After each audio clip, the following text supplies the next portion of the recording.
Number one is first an understanding that everything that happens in your life is neutral. There is no such thing as a good thing or a bad thing. If your dog got hit by a car, it doesn't have to be a bad thing. If you planned a picnic outside and it's raining, that's not necessarily a bad thing. If you find $1,000 on the ground when you're walking down the street, it's not necessarily a good thing. Everything that happens in life is neutral. And if you understand that, then it'll help you understand my next point. Since you know everything's neutral, number two, everything is actually based on your frame.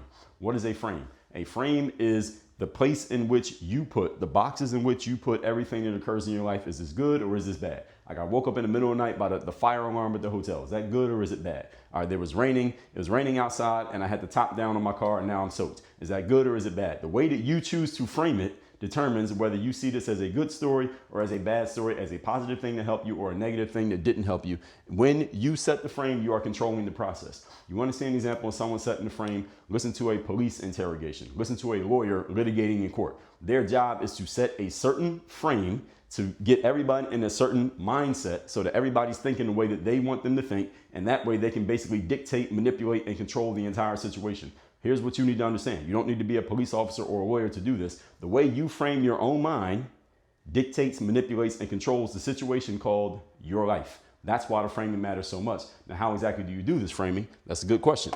Mental conditioning.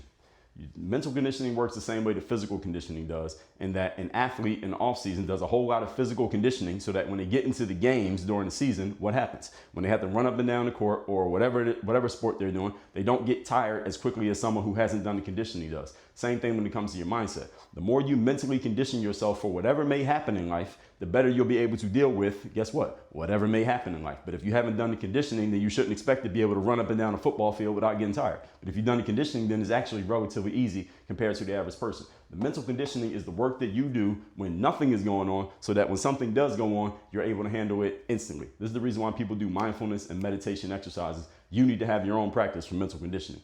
You want some practices and you want a process and a framework and a system for doing this, go to workonyourgameuniversity.com.